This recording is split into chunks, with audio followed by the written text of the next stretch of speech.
남가족 여러분, 하나님을 대적하는 모든 세력들이 심판을 받았습니다. 이것은 하나님 나라를 이 땅에 세우는 데 걸림돌이 되는 모든 요소가 제거되었다는 것을 의미하지요. 이제 요한은 새하늘과 새 땅을 보게 됩니다. 새 예루살렘이 하나님으로부터 하늘에서 내려오고 있습니다. 19장에서 언급됐던 어린 양의 혼인잔치가 드디어 열리게 되는 것이죠.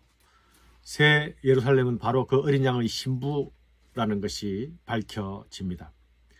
새 예루살렘은 어떤 건물이 아니라 순결한 하나님의 백성이요 그리스도의 신부된 교회입니다.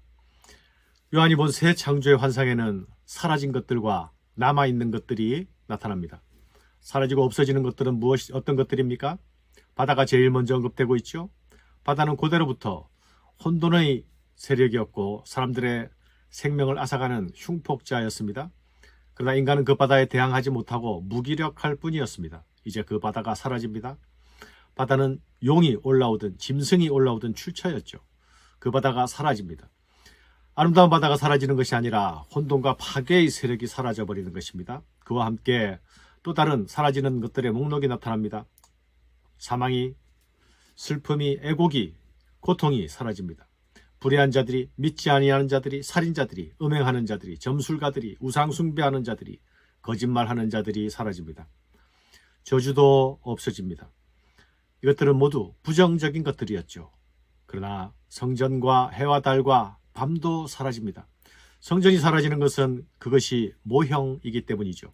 성전의 실체이신 예수 그리스도가 실체로 나타나시기 때문에 모형은 이제 있을 이유가 없습니다. 해와 달도 사라집니다. 어린 양이 비추는 등불이 되시기 때문에 이제 더 이상 발광체가 필요가 없습니다. 밤도 사라집니다. 쉼을 위한 어둠이 이제 더 이상 필요가 없습니다. 어린 양 예수와 함께 있는 것이 곧 안식이기 때문이죠. 오직 어린 양이 비추는 밝은 빛 가운데 누리는 안식만이 있을 뿐입니다. 반대로 새 창조에서 보이는 것들이 있습니다. 요한이 그곳에서 어린 양의 신부인 새 예루살렘을 보게 되죠. 하나님과 어린 양이 그들의 백성과 함께하는 것을 보게 됩니다. 하나님은 어린 양과 보좌를 봅니다. 각종 귀한 보석들과 빛과 낙원을 봅니다. 새 창조는 하나님과 어린 양이 그들의 신실한 백성들에게 주시는 선물이요 보상입니다. 또 내가 새 하늘과 새 땅을 보니 처음 하늘과 처음 땅이 없어졌고 바다도 다시 있지 않더라. 또 내가 보매 거룩한 성 새 예루살렘이 하나님께로부터 하늘에서 내려오니 그 준비한 것이 신부가 남편을 위하여 단장한 것 같더라. 요한은 모든 계시의 절정을 바라보고 있습니다. 처음 창조에 속한 옛 하늘과 옛 땅이 없어지고 새 창조가 이 땅에서 실현되는 환상입니다. 이것은 요한계시록에서만의 절정이 아닙니다. 성경에 계시던 전 구원 역사의 절정입니다. 피조물이 썩어짐을 종로를 데서 해방되기를 바라던 그 로마서에서의 바람이 이루어지는 것입니다. 그리스도 안에서 시작한 새 창조와 만물을 그리스도 안에서 통일되게 하시려는 하나님의 궁극적인 목적이 성취되는 것입니다. 계시록은 이 땅에 존재하는 연약한 교회의 모습으로부터 시작했지요. 그러나 이제 완전하고 영원한 교회의 모습으로 마무리되고 있습니다. 내가 들으니 보좌에서 큰 음성이 나서 이르되 보라 하나님의 장막이 사람들과 함께 있으며 하나님이 그들과 함께 계시리니 그들은 하나님의 백성이 되고 하나님은 친히 그들과 함께 계셔서 모든 눈물을 그 눈에서 닦아주시니 다시는 사망이 없고 애통하는 것이나 곡하는 것이나 아픈 것이 다시 있지 아니하리니 처음 것들이 다 지나갔음이라. 하나님의 장막이 사람들과 함께 거합니다. 새 예루살렘은 하나님의 임재가 사람 가운데 거하고 있는 것으로 나타나고 있죠. 너희는 내 백성이 되고 나는 너희 하나님이 되리라는 말씀이 그분의 함께 거하심으로 그분의 임재로 실현되고 있습니다. 예수님이 말씀이 육신이 되어 우리 가운데 장막을 치시지 않았습니까? 성자 예수님의 이 땅의 방문에서였습니다. 이제 그 그림이 영혼 가운데서 완전하게 실현되고 있습니다. 무엇보다 큰 위로가 되는 사실은 그분이 친히 성도들의 눈물을 닦아주시는 분으로 나타나고 있는 점입니다. 모든 눈물은 타락으로 말미암아 하나님의 저주 아래 있던 모든 고통과 모든 수고를 요약하는 말이죠.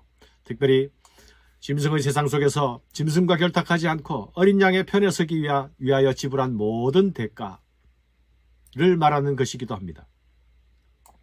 보좌에 앉으신 이가 이르되 보라 내가 만물을 새롭게 하노라 하시고 또 이르시되 이 말은 신실하고 참되니 기록하라 하시고 또 내게 말씀하시되 이루었도다 나는 알파와 오메가요 처음과 마지막이라 내가 생명수 생물을 목마른 자에게 값없이 주리니. 처음과 마지막이 되시는 분 시작과 끝이 되시는 분이 다 이루었도다라고 말씀하십니다. 이 선언은 창세로부터 가지셨던 계획이자 구속 역사 속에서 수없이 약속해 주셨던 그 약속의 성취입니다. 그분이 이기는 자에게 선물을 주십니다. 생명수 샘물을 값없이 주십니다. 공의에 목마르고 정의에 굶주렸던 이들의 열망을 채워주십니다. 영생의 갈급함을 해소하여 주셔서 영원토록 하나님의 사랑의 사귐에 참여하게 하십니다. 이기는 자는 이것들을 상속으로 받으리라. 나는 그의 하나님이 되고 그는 내 아들이 되리라. 여기서 하나님의 아들 선언이 나타나고 있습니다. 나는 그의 하나님이 되고 그는 내 아들이 되리라. 이 선언이 누구에게 주어집니까? 이기는 자에게 주어집니다. 하나님의 자녀들은 이기는 자들입니다. 불의에 무릎 꿇지 않고 짐승과 타협하지 않는 자들입니다. 짐승의 제국에 부역하지도 않는 자들입니다. 짐승의 나라에서 하나님 나라의 깃발을 들고 어린 양이 가신 길을 따라 행진하는 자들입니다. 그들에게 영광스러운 상속의 약속이 주어집니다. 우리가 이 약속의 수혜자들이 될 것임을 기억해야 하겠습니다. 그 나라의 상속자답게, 이기는 자답게 오늘 하루를 살아가야 하겠습니다. 그러나 두려워하는 자들과 믿지 아니하는 자들과 흉악한 자들과 살인자들과 음행하는 자들과 점술가들과 우상숭배자들과 거짓말하는 모든 자들은 불과 유황으로 타는 못에 던져지리니 이것이 둘째 사망이라.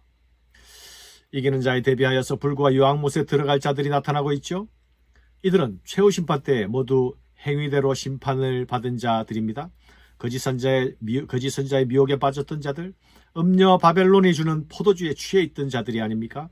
짐승의 위협에 굴복해서 두려움 가운데 변절한 자들이 아닙니까? 거짓 신앙으로 자신과 타인을 속여온 자들입니다.